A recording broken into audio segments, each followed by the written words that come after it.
bertemu lagi dengan Kak Grace, Sekolah Minggu Online GKI Klaten. Hari ini kita akan bersama-sama mendengarkan cerita tentang mujizat Tuhan Yesus. Tetapi sebelum kita melanjutkan cerita hari ini, mari kita berdoa. Selamat pagi Tuhan, terima kasih untuk berkat penyertaan-Mu. Kau sertai kami Tuhan saat istirahat kami semalam. Dan hari ini kami boleh bersama-sama mengikuti sekolah minggu online hari ini. Sebentar lagi kami akan mendengarkan firman-Mu Tuhan. Pimpin dan sertai kami agar kami mengerti apa yang Tuhan rencanakan di dalam kehidupan kami. Beri juga Tuhan hati kami bisa menerima firman-Mu dengan baik. Terima kasih Yesus. Haleluya. Amin. Hari ini Kak Grace akan bercerita tentang mujizat yang pertama yang dilakukan Tuhan Yesus selama masa pelayanannya. Jadi sudah tahu belum apa ya mujizat yang dilakukan Yesus pertama kali di dalam hidupnya? Yuk kita bersama-sama mau membaca Alkitab, diambil dari Yohanes pasal 2 ayat 1 sampai 11. Mari kita simak video perikop berikut ini. Yesus dan murid-muridnya berangkat ke Galilea. Pada hari ketiga, ada perkawinan di Kana yang di Galilea.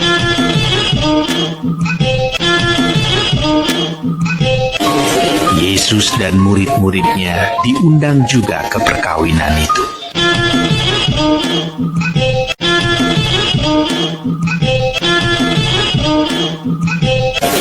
Dan ibu Yesus ada di situ.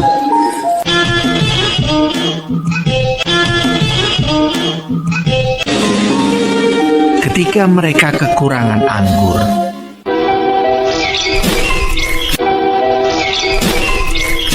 ibu Yesus berkata kepadanya, "Mereka kehabisan anggur." Kata Yesus kepadanya, "Mau apakah engkau daripadaku? Saatku belum tiba." Tetapi ibu Yesus berkata kepada pelayan-pelayan, "Apa yang dikatakan kepadamu, buatlah itu." Di situ ada 6 tempayan yang disediakan untuk pembasuhan menurut adat orang Yahudi. Masing-masing isinya 2-3 buyung. Yesus berkata kepada pelayan-pelayan itu, Isilah tempayan-tempayan itu penuh dengan air.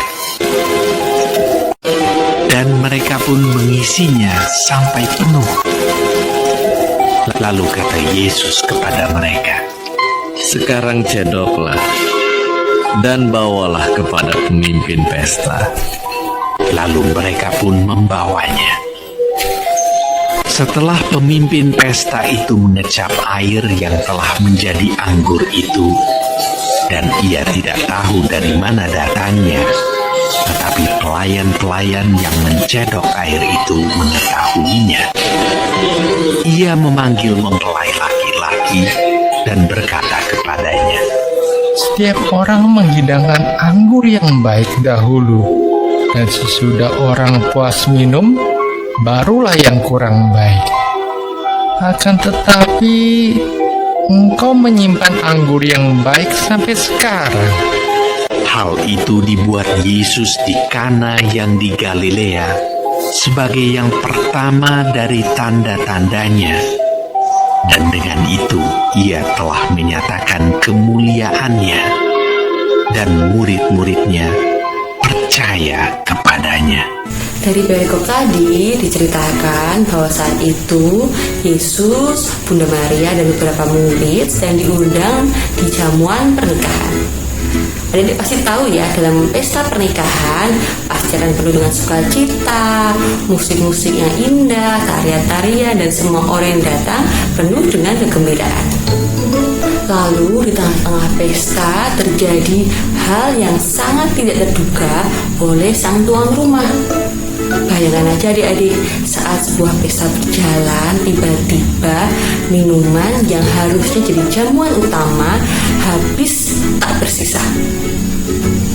Tuan rumah pasti akan merasakan kebingungan, sedih. Mereka akan takut para tamu kecewa karena kehabisan minuman yang telah disediakan. Mengetahui hal tersebut, Bunda Maria lalu meminta tolong kepada Yesus untuk melakukan sesuatu agar pesta masih bisa berjalan dengan baik dan sukacita masih ada sampai akhir acara. Lalu Yesus menjawab permintaan Bunda Maria dengan memerintahkan agar para pelayan menyiapkan tempayan-tempayan yang biasanya dipakai untuk pembasuhan dalam sebuah acara. Bunda Maria lalu merespon perintah dari Yesus dan menyampaikan kepada para pelayan agar mengisi tempayan-tempayan tadi penuh dengan air.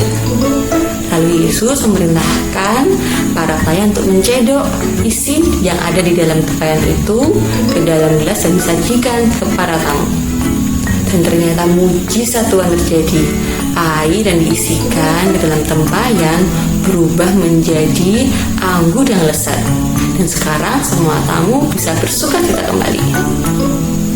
Sama seperti tuan rumah di pesta pernikahan tadi adik-adik, kita bisa saja mengalami hal-hal tidak terduga di dalam hidup kita yang sama sekali tidak pernah kita bayangkan.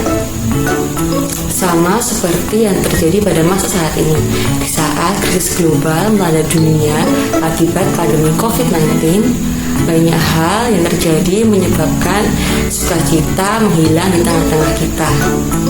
Banyak jatuhnya korban membuat para keluarga kehilangan. Kemudian kita juga harus melakukan protokol kesehatan seperti menjaga jarak yang harus membatasi ruang gerak kita saat bersosialisasi. Adik-adik tidak bisa lagi bermain dengan teman-teman sebebas dulu lagi. Adik-adik yang harus belajar selama berbulan-bulan di rumah pasti juga merasakan bosan, tidak bisa bebas bermain seperti biasanya. Tetapi semua yang dianjurkan pemerintah ini untuk kebaikan kita bersama.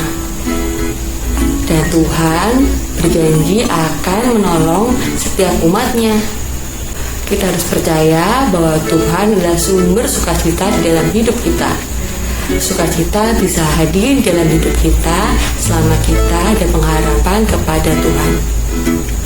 Setelah melalui bulan-bulan yang berat melewati pandemi ini, akhirnya ada kabar gembira menyambut kita semua. Vaksin COVID-19 telah ditemukan dan mulai diberikan kepada beberapa tenaga kesehatan dan warga masyarakat. Hadirnya vaksin ini menjadi harapan baru buat kita agar bisa menjalani hidup yang lebih baik di kemudian hari dan segera terlepas dari masa pandemi COVID-19. Percayalah adik-adik, Tuhan akan tetap setia, Tuhan terus menolong kita semua, Tuhan tidak akan pernah meninggalkan kita, dan selalu ada jalan dari setiap masalah, ujian, cobaan yang kita hadapi. Sebagai warga negara yang baik, kita harus merespon anjuran pemerintah untuk mentaati protokol kesehatan seperti untuk menjaga jarak, mencuci tangan, dan memakai masker secara taat. Karena ini untuk kebaikan kita bersama. Demikian cerita Kak Kris hari ini. Sebelum kita mengakhiri firman, mari kita berdoa. Terima kasih Tuhan untuk firman yang telah Kau berikan pada hari ini. Kami juga bersyukur Tuhan berikan pengharapan di tengah-tengah masa pandemi ini Tuhan. Kami boleh mendengar kabar bahwa vaksin COVID-19 sudah ditemukan, dan biarlah kabar baik ini memberikan semangat kembali untuk kami menjalani hidup kami Tuhan, dan bisa memperbaiki keadaan di bumi yang sempat krisis selama ini Tuhan. Kami mau serahkan hidup kami dalam tangan kuat kuasa-Mu. Kami berdoa buat pemerintahan, kami berdoa buat setiap tenaga kesehatan yang bekerja keras Tuhan untuk menyelesaikan pandemi ini. Berilah mereka kesehatan dan Engkau urapi, Engkau berikan kekuatan agar dapat melakukan tugas-tugas mereka dengan sebaik-baiknya. Dalam nama Tuhan Yesus kami berdoa, amin. Demikian cerita Kak Kris hari ini. Semoga bisa bisa menjadi berkat buat adik-adik semua. Sampai jumpa minggu depan ya. Tuhan Yesus memberkati.